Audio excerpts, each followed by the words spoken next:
दोस्तों 23,000 करोड़ का आंकड़ा क्रॉस कर चुका है 2024 में ये गेमिंग इंडस्ट्री। और ये जो 23,000 करोड़ का आंकड़ा मैंने आपको बताया, इसमें 55% का जो प्रॉफिट है, जो इनकम है, वो हुआ है सिर्फ रियल कैश गेमिंग से।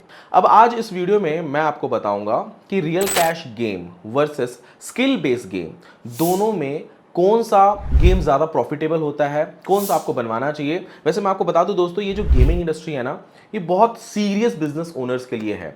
गेम बनाया तो जाता है बच्चों के लिए, लेकिन जो आपका जो माइंड है वो बहुत सीरियस होना चाहिए इस चीज़ को लेके कि जब आप बना रहे हो तो आपका मार्केटिंग जो रहेगा वो किस हिसाब से रहेगा, आप जिसमें जो रेवेन्यू लाने वाले हो वो किस हिसाब से लाओगे आप। क्योंकि देखो गेमिंग में क्या है ना, इसमें बहुत छोटी छोटी चीज़ें हैं जो आप सेल कर सकते हो।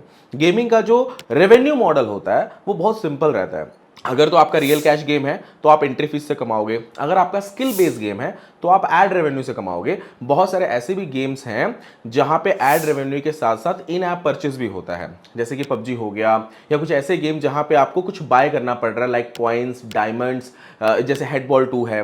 वहां पे आपको छोटी छोटी चीजें, कैरेक्टर वगैरह खरीदना पड़ता है, उनके ड्रेस खरीदने पड़ते हैं ताकि आप अच्छे दिखो। और जब आपको उस गेम की आदत लग जाती है तो ऑब्वियसली आप 500-1000 रुपये खर्च कर देते हो मंथली। एक यूजर नेटफ्लिक्स का सब्सक्रिप्शन का एक जो यूजर है वो कितना पे करता है, 149 या फिर 199। लेकिन अगर आपको गेम की लत लग रही है या फिर आपको गेम खेलना पसंद आ रहा है, हालांकि गेमिंग आप इसे लत नहीं बोल सकते हो, बट आदमी का माइंड रिफ्रेश होने के लिए, फ्री टाइम में टाइम पास करने के लोग गेम जरूर प्ले करते हैं। और गेम जो है सिर्फ बच्चों के लिए डिजाइन नहीं किया जाता है, गेम बड़े बूढ़े सब खेल सकते हैं। ठीक है, अब मैं इस वीडियो में आपको बताऊंगा कि जो रियल कैश गेमिंग है उसमें कौन कौन से गेम पॉपुलर है और स्किल बेस्ड गेम में कौन कौन से गेम पॉपुलर हैं। ठीक है, अगर मैं रियल कैश गेम की बात कर रहा हूं तो इसका मतलब ये नहीं है कि मैं गैम्बलिंग की बात कर रहा हूं। ठीक है, अगर मैं गैम्बलिंग का आंकड़ा जोड़ूं तो वो बहुत बड़ा हो जाएगा, वो लाखों करोड़ों में हो जाएगा। ठीक है, लाख करोड़ मतलब जो मैंने आपको 23,000 करोड़ बताया वो 1 लाख करोड़ से भी ज्यादा का मार्केट है, और वो ऑल ओवर वर्ल्ड की बात कर रहा हूं मैं। उसमें बहुत ही ज्यादा प्रॉफिट है, बहुत ज्यादा रिस्क है। लेकिन हम बात कर रहे हैं लूडो, ये एक स्किल बेस्ड गेम है। फैंटेसी, ये एक स्किल बेस्ड गेम है। ठीक है, अगर हम रम्मी की बात करें या फिर तीन पत्ती की बात करें, ये लक बेस है। इंडिया में कहीं कहीं जगह लीगल भी है। रम्मी तो खैर आप ऑब्वियसली डेवलप करके रन कर सकते हो।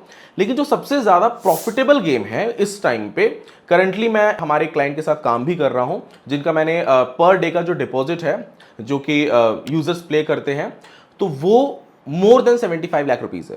अगर आप लोग ऐसा कभी मतलब मुझे इस वीडियो पे अच्छे लाइक्स मिले या फिर कमेंट्स आए तो पॉसिबिलिटी है कि मैं वो आपको उनका वॉल्यूम भी दिखाऊंगा। ठीक है, 75 लाख 1 CR का उनका पर डे का डिपॉजिट है, जिसमें विड्रॉल जो रहते हैं वो समवेयर अराउंड आपका 80% तक का विड्रॉ समझ के चलिए, 80 to 85% तक का विड्रॉ चला जाता है।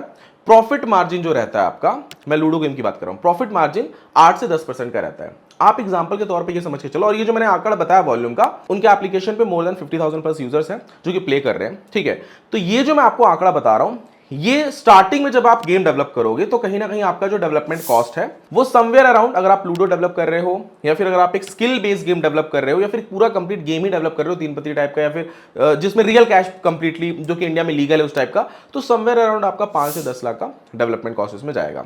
अब इसमें मोड्स भी आप ला सकते हो। देखो क्या है ना, ये सब ऐसे गेम्स हैं जो गेम आप मार्केट में ऑलरेडी चल रहा है, बस आपको उनसे बेटर फीचर्स को इंट्रोड्यूस करना है, उनसे बेटर सर्विस देके अच्छा प्रमोशन करके यूजर्स को अपनी तरफ अट्रैक्ट करना है। अब देखो, ये जो मैं आपको वॉल्यूम बताया अभी 75 लाख का, ये मैं मेरे क्लाइंट के साथ काम कर रहा हूं, देख रहा हूं।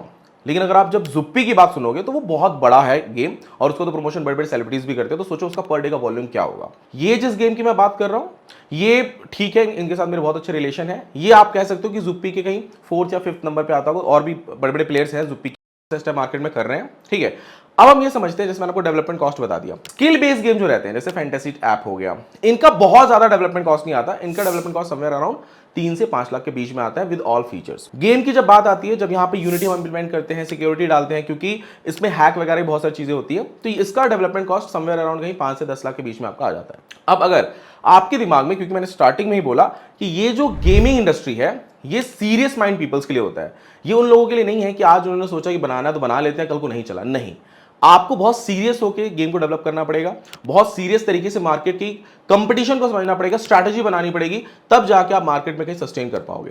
वैसे मेरा जो है पर्सनली, मैंने खुद का एक वेबसाइट लॉन्च किया scratch2success.com, जहां पे मैं ऐप कंसल्टेशन प्रोवाइड करता हूं, और बहुत ही सही तरीके से इजी वे में मेरे क्लाइंट्स को मैं बताता हूं कि आपको शुरुआत कहां से करनी है, आपका जो एप्लीकेशन बनेगा या गेम बनेगा वो कौन सी टेक्नोलॉजी में बनना चाहिए, बनने के बाद आप उसे डिप्लॉय कैसे करोगे, क्योंकि बहुत सारे एप्लीकेशन आप देखो ना गेमिंग के प्ले स्टोर पे है ही नहीं, तो आप उसे कैसे प्ले स्टोर पे लाओगे, उसके बाद आप उसे प्रमोशन कैसे करोगे, प्रमोशन करने से पहले आपको क्या स्ट्रैटेजी बनानी चाहिए, क्या कंटेंट रेडी करना चाहिए, उसमें आपको क्या सिक्योरिटी डालनी चाहिए ताकि फ्यूचर में अगर आपका एप्लीकेशन हिट हो रहा है तो, क्योंकि कंपटीशन है, जो आपका ऐप है उसको हैक करने की कोशिश करेंगे, ठीक है।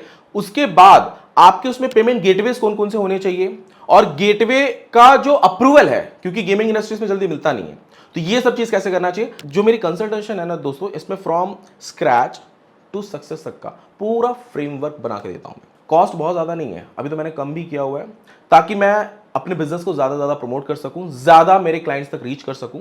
999 रुपीज है, जिसमें मैं 1 घंटे की फुल कंसल्टेशन देता हूं, समझाता हूं कहां से आपको शुरुआत करना चाहिए। नॉट ओनली गेमिंग इंडस्ट्री, आपके दिमाग में कोई भी अगर आइडिया हो तो आप हमें कॉल कर सकते हो या फिर डायरेक्टली बुक कर सकते हो scratch2success.com, उस वेबसाइट पर जाके मेरी कंसल्टेशन डायरेक्टली मेरे से बातचीत होगी, ठीक है। हाँ, अब मैं डेडलाइन आपको बता देता हूं कि अगर आप इस टाइप का गेम बनाते हो या फिर इस टाइप का आप स्किल बेस्ड गेम बनाते हो तो आपका जो डेडलाइन होगा, मतलब जो आपका डेवलपमेंट कॉस्ट, तो खैर मैंने आपको बता दिया, इसमें जो बनने में समय लगेगा वो आपका समवेयर अराउंड 45 डेज टू लेके 60 डेज तक आप पकड़ के चलो, ठीक है। अब 45 डेज टू 60 डेज जो मैंने बोला है, मतलब मैं जब भी कोई टाइमलाइन बोलता हूं तो वर्किंग डेज होते हैं। अब आईटी इंडस्ट्री में क्या होता है, सैटरडे संडे ऑफ होता है, तो उस चीज को आप थोड़ा दिमाग में लेके चलिए, क्योंकि कभी कभी क्या होता है जब मैं टाइमिंग बोल देता हूं तो लोग ऐसा लगता है कितने दिन में बन ही जाएगा, और बनने के बाद की भी बहुत सारी चीजें प्लानिंग होती हैं, जो क्या अगर आप पैरेलली शुरुआत से कर रहे हो तो डेफिनेटली आप अच्छा कर पाओगे। अभी हमारे क्लाइंट का एप्लीकेशन है फ्रूट हब, जो कि प्ले स्टोर पे हमने लॉन्च किया है, आप चेक करिए, हमारा काम आप देखिए, आपको जरूर पसंद आएगा। थैंक यू दोस्तों, अगर आप अभी तक अगर आपने मेरा वीडियो देखा है तो ऑब्वियसली आप मेरे वीडियो में बहुत ज्यादा इंटरेस्ट रखते हैं, इस वीडियो को लाइक जरूर कर देना। मिलते हैं नेक्स्ट वीडियो में।